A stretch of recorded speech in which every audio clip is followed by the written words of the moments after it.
I want to thank both Julie, both the Detroit and Aspen versions, and Steve for that beautiful introduction, and also for sponsoring this evening. And I want you to know that I was invited here by the Jewish community. And I can prove that to you because I had to go to 2 different rooms in the hotel for reasons I won't trouble you with. But one of the rooms was clearly designed for somebody who was going to the Aspen security forum. And I went in, and they had there a small bottle of white wine and crudités and a cheese dip. But that wasn't my room. I then went to my room. My room had a basket with some water, potato chips, chocolate chip cookies, a kind bar, fruit, and this is what makes it Jewish: a packet of Advil, Aleve, Tylenol, Bear aspirin, Alka-Seltzer, and a can of oxygen. And when I saw that, I realized it reminded me of nothing so much as the old Jewish joke, which I'm going to tell you, but it does not come off my tongue, because this is just the opening joke, of the boy who is going to visit his grandmother. And he calls her and he says, "Listen, Bubby, I want to visit you, but I know you've moved, so I don't know, tell me how to get there." And she gives him directions, and she says, "Now, when you park in front of my building, this is what you do. You come to the front door, and you'll see a panel there, and under 315, you'll see my name. With your right elbow, push the button. The door will buzz, and you kick it open with your right foot. You walk right across the hall, you'll see the elevator. Now, the panel of the elevator is a little low, so use your left knee to hit the up button. It'll take you to the 3rd floor. When you come out, you come to the door. With your right foot, kick on the door, or, even with your head, you could probably reach the bell.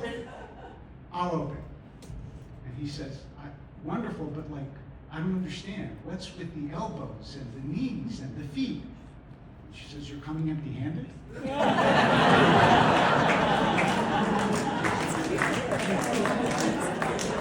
And so I was clearly invited by the Jewish community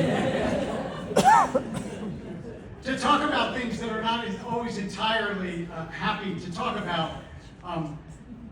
Because, I, like many of you, realized recently that I had grown up in this remarkable interregnum, post-World War II and pre-October 7, where I remember telling my father, who was a rabbi in Philadelphia, who many of you knew, was a wonderful man and a wonderful rabbi, and I remember saying to him that I did not think that anti-Semitism was going to be part of my rabbinate the way it was part of his. He just smiled. But my father, like many people of his generation, although he excelled in this, my father knew the attitude towards Jews of every human being who walked the earth. So we would be like watching a football game, and I would say, "Great catch," but I hates the Jews. He said, "How do you know this?" But it was part of the DNA of that generation to pay deep attention to what was happening in the undercurrent, in the vibrations of anti-Semitism, even when it didn't erupt fully as it has over the past, even before October 7th, but especially since. And so we're all trying to find our footing in a world that is not like the world that many of us grew up in, and is not really, as much as we may make analogies, like the world that so many of our parents fled from. Because I want to start off by saying, if the only analogy you have in your historical toolkit are the Nazis and Hitler, then let me tell you, it's a double disservice to what's going on. First of all, nothing was like the Nazis and Hitler. There never was a movement in all of human history that found a people, systematically tried to humiliate them, destroy them, torture them, and kill them worldwide, which was their aim, and that's not what's going on right now. And you can find, and it also shows how impoverished some Jews' knowledge of Jewish history is, because I can tell you some truly unimaginably terrible things that happened that had nothing to do with Nazis or Hitler throughout Jewish history, right? Endlessly, endlessly. We're now in the 3 weeks, which concentrates lots of, don't worry, if you don't know the 3 weeks, we'll talk about it another time, but it concentrates lots of Jewish tragedies into a small period. You know, and we, Abba Eban once said, Jews like their clouds without silver linings. You know? I'll tell you, this is, again, this doesn't come off my time. So, right after October 7th, I went to Israel, and we had an audience with the president at Herzog. And you know, when you do this, you all go around and everybody in the group says something, asks a question, and so on. So I opened my question by quoting it. I said, you know, as Abba Eban said, Jews like their clouds without silver linings. And he said, he was my uncle. And I never heard that one. I'm sure he did. But I just thought, you should do a little research, David, before you go spouting to the president about his own uncle. In any case, America is actually different. And the reason that America is different, I want to say up front, when people say, could it happen here? It could not happen here. Because it means an entire society turning against one group. For most of Jewish history, we were the identified other. There were Germans and Jews. There were Russians and Jews. There were Belgians and Jews. There were Iraqis and Jews. There aren't Americans and Jews. America, by its very constitution, is made up of lots and lots and lots of groups. And it's not like all of America is going to suddenly turn on one group. And in fact, that reality should make us feel better, but it doesn't make us feel safe. Because what we have to remember is lots of terrible things can happen, but as soon as you say this person is Hitler or this person's a Nazi, what you've done is you've shown somebody that you don't have any credibility, because you have no nuance. And we have to be careful not to call everyone an anti-Semite and everyone a Nazi and everyone Hitler. Let's learn some new vocabulary. I can give you lots and lots of terrible people in Jewish history that you can call them instead. And in fact, most of our ancestors came here because of things like the Hellenistiki pogrom in Russia, which now most Jews don't even know about, but that's how they got here in the first place. So knowing more about the terrible things that happened to us makes us better equipped to argue against the terrible things that are happening at the moment, because you understand them better. Because right now, as you know, there is anti-Semitism on the right, on the left, and jihadism. There's like 3 varieties of anti-Semitism, even though they all have similarities. And each of them requires that we call it what it is and not lump it all into one catch-all phrase about terrible things. Now, when I retired from my synagogue a couple of years ago, it was difficult because, you know, if you've been at a synagogue for a long time, people sort of take offense at the fact that you're leaving. It's like when your doctor retires. Like, your doctor's not supposed to retire. They're supposed to take care of you until you die, and then they can retire. But when I told people I'm going to be a visiting scholar at Harvard, they said, oh, well, he's going to Harvard. That lasted a month. Then I came back to my synagogue, and it was all, I can't believe you left us for Harvard, of all places.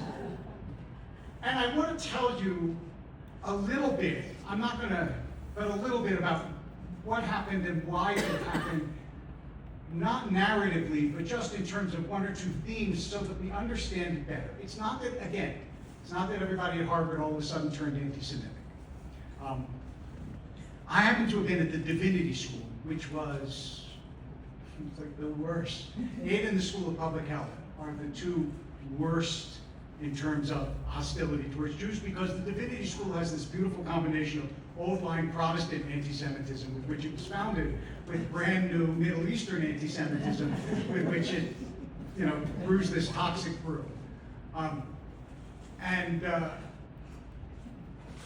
even before October 7th, I got hints that it was not going to be great, because the first Jewish event that I went to was the Divinity School has a sukkah, a kosher sukkah every year. Nobody ever goes in it, but they have one. I did, and one other professor. And they invited me to the opening ceremony of the sukkah, and I thought, that's so nice, they have a sukkah, I'm gonna go. This is how the person who began the ceremony started. The first Jewish ceremony I heard of Harvard. She said, this is a safe space for anti-Zionists, non-Zionists, and those of you who are struggling with your Zionists. I thought, so not for me, right? Because I'm not, but it was downhill from there. And part of the reason is you all know, like, there's a long history of Soviet anti-Semitism that comes from the left that inculcated and effectively took over American campuses, and this is going back 30, 40, 50 years. But also part of it is, everybody talks about DEI and how terrible DEI is, so that many of us will say, oh yeah, DEI is terrible, even though we don't know why. Let me give you the 2-second explanation about why DEI is actually so awful for Jews. The premise of diversity, equity, inclusion is DEI. The premise of this idea is all groups, in theory, should have equal outcomes. Because otherwise you're saying one group is inherently better than another. Therefore, they all should have equal outcomes. If they don't, there are 2 possible explanations. Either because of history, i.e. African Americans don't have equal outcomes because of the history of slavery, or because the system is rigged. That is, systemically, group A, B, and C are discriminated against, okay? Once you understand that, now think about groups that do better than they're supposed to. Either because of their history, and you can't say, well, Jews have such a lucky history that they're doing well. So the only explanation you are left with is the system is rigged in their favor. Now, who would rig the system in favor of the Jews? The Jews. Who else would do that, right? The Buddhists aren't going to rig it in favor of the Jews. But the Jews would, which leads to, obviously, the Jews control the system. Otherwise, why would they be doing so well? There's no other conceivable explanation. It can't be because they studied Talmud for thousands of years and they're good with an information economy. Because that says that groups have different inherent outcomes. And the analogy that I gave a long time ago on X was, the only way you get an even lawn is with a lawnmower. You can't get it with fertilizer. In other words, you'll never get equal outcomes with affirmative action. You'll only get it by cutting down the top layer. And the top layer that you cut down are Jews. Asians too, but more Jews. And so that's why it is so toxic, is it makes perfect sense given the premises. And so when Jews said, but we didn't fix the system, it falls on deaf ears, because obviously you did. You can see by the fact that X number are, so we have to cut down the number of Jews and make the outcomes equal, which is what, although they didn't do it explicitly, a lot of the universities have been doing, and we know this. So what was going on there was a kind of combination, and I was, the quick story was when October 7th happened, the then president, Claudine Gay, called me, and she said, look, I don't know anything. She was very, by the way, deeply emotionally shaken by this. This was not what she counted on or wanted. She said, I don't know anything about this stuff. Can you recommend some books and so on and so forth? And she wanted to set up a committee. And we set up a committee. And I left the committee basically because it was very clear that nobody was interested in doing anything that we suggested. The committee was made up of wonderful people. Dara Horn, who some of you know, Martha Minow, the former dean of the law school, terrific people, but nothing was happening. And nothing was happening, I think, largely because when you would say to people, this crisis, as I did over and over, is only going to get worse, they would give you some variety of, no, you don't understand. We're Harvard. And in case that wasn't clear, what I meant by that is, we're Harvard. And that idea, it's very hard for institutions to change. very hard. And it was only the hearings and the cataclysm of the hearings that started this process of making what everybody inside could see visible to the world. So it is changing to some extent. I don't know how many of you follow this with sort of the granular attention that I do, but Columbia University just adopted the IRA definition of anti-Semitism, which is something that we lobbied for at all these universities and were dismissed out of hand, and now all of a sudden they are adopting it. And also the linkage between anti-Zionism and anti-Semitism is at least in some quarters that dismissed it before becoming more obvious. And I want to just say a word about anti-Zionism and anti-Semitism because they're not identical, right? They're clearly not identical. Because there could obviously be somebody who loves the Jewish people and hates Israel. Could that be? Theoretically, that is perfectly possible. But the overlap in the Venn diagram is very great. And the reason that that is so is because if I said to you, listen, France should be wiped off the face of the earth, but I love the French, you would say, come on, that doesn't make any sense, right? If you said that about any nation, it wouldn't make any sense. So if you say, I hate Israel's government, or even if you say Israel committed a genocide, that is not intrinsically anti-Semitic. But to say that the only country in the world that is a Jewish country is also the only country in the world that shouldn't exist, and it just so happens that the people that inhabit that country have a history of thousands of years of discrimination against them, just coincidentally. And there are lots of Muslim countries and lots of Christian countries in the world. But none of them should be wiped off the map. Then you've got to believe that something more than a dispassionate political judgment is at work here. And I don't think we should feel at all uncomfortable in seeing that and in hearing in anti-Zionist slogans an undercurrent of a hatred that we know all too well for all too long. And that, as you've seen in Colorado, explodes at different times because ultimately for people who hate, they really don't make the fine distinction that you have to make between Israel and the Jewish people.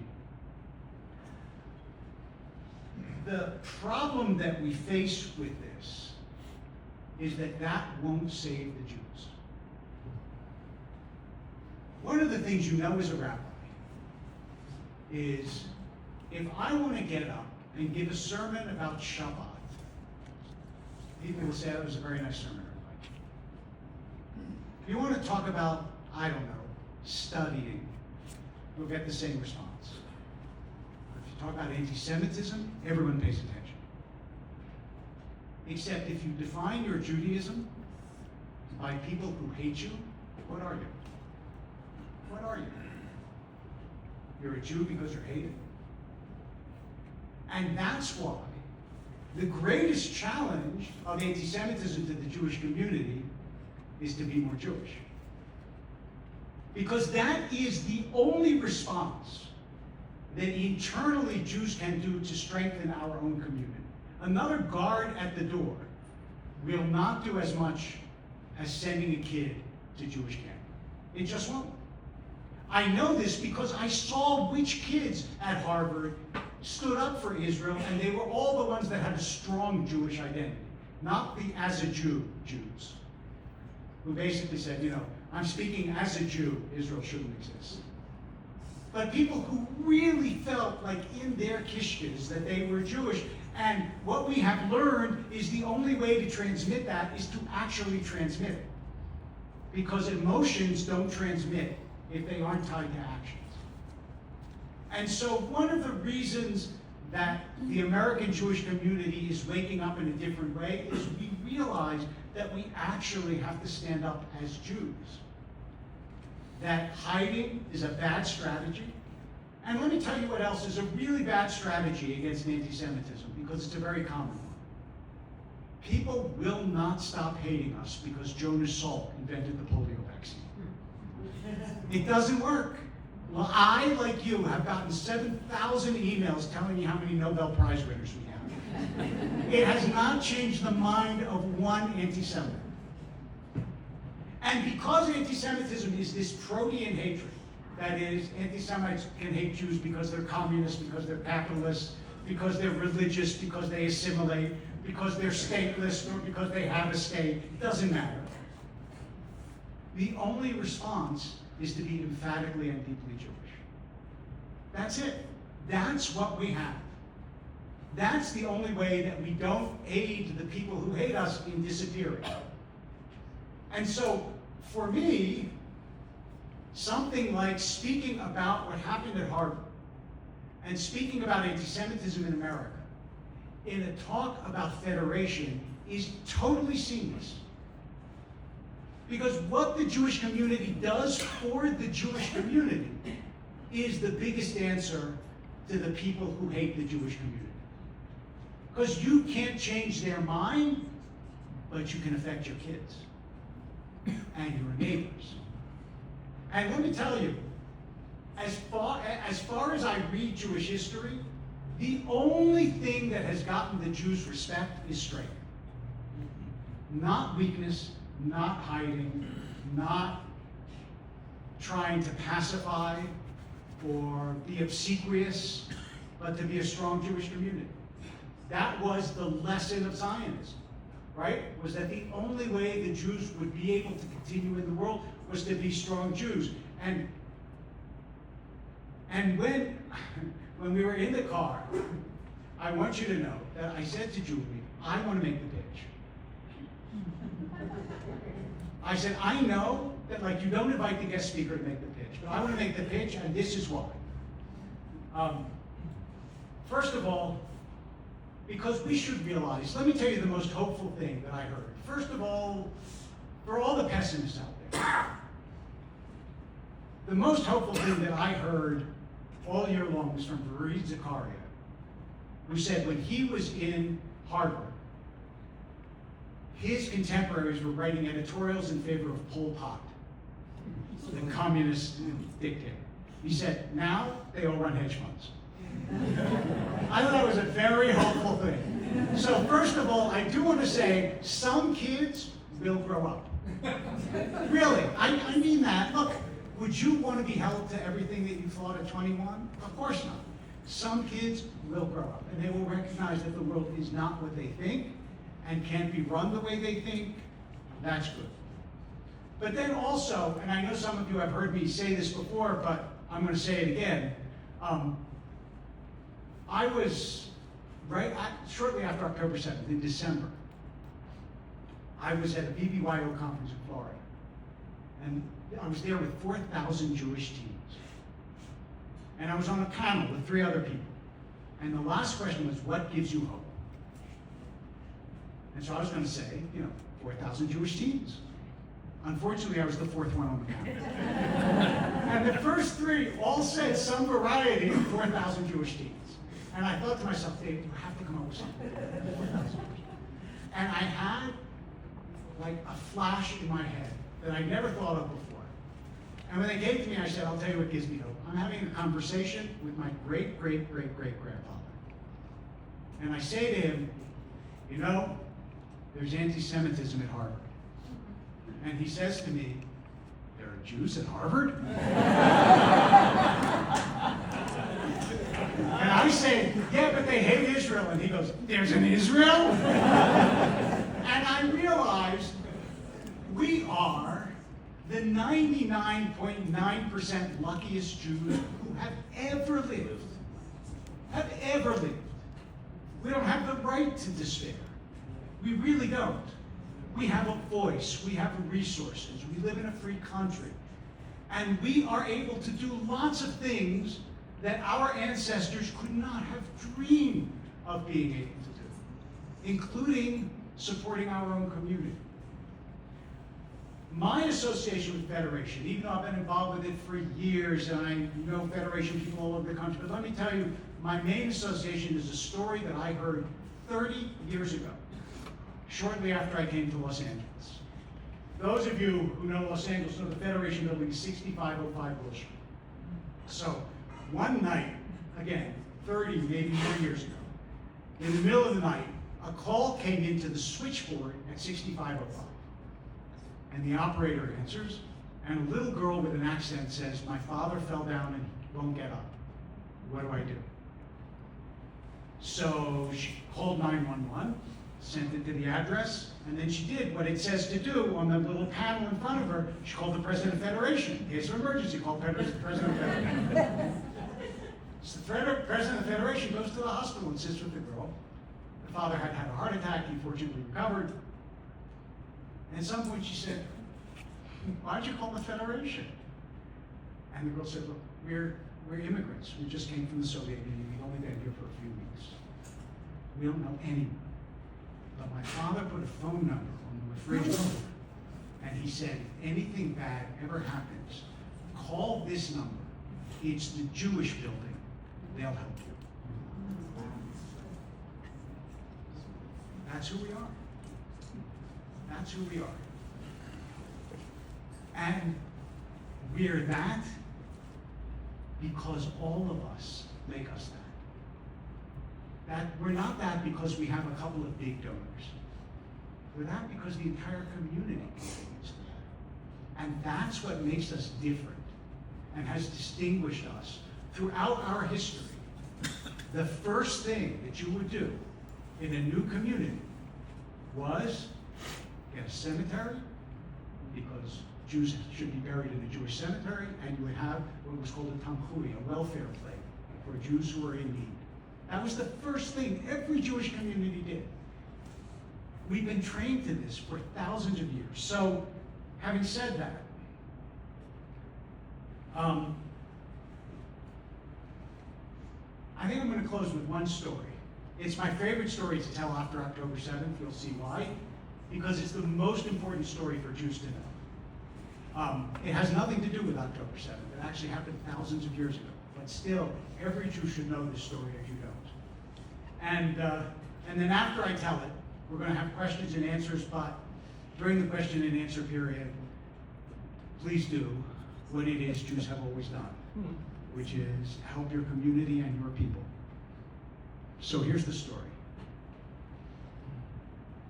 I don't know how many of you know this, but even though Jews don't talk that much about the afterlife, right? Most Jews don't grow up hearing about the afterlife the way they do in other religious traditions. There is comment, especially in the Talmud, about the afterlife. And in fact, a lot of Jews, especially those who speak Yiddish, grow up knowing a very good word for hell, which is Gehenna. Gehenna is the Jewish word for hell, but what you might not know is that Gehenna is a real place. The valley of Hinnom, Gei Hinnom, is a valley right outside the walls of Jerusalem. And in ancient times, Canaanites would sacrifice children there. And when the Jews, the ancient Israelites, saw that, it became synonymous, Gehenna, with hell.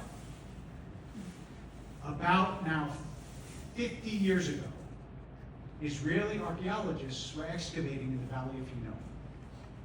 And they found there a house that had been burned at the destruction of the first temple. That's 586 BCE. So we're talking about going close to 3,000 years ago. And in that home, they found the oldest bit of Torah that exists in the world.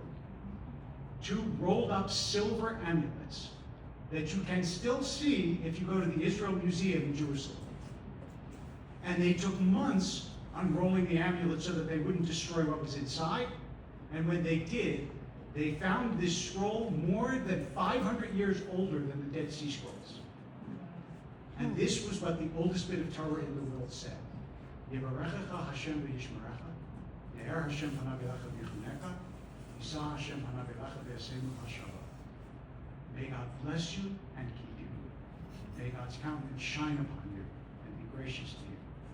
May God be with you and give you peace.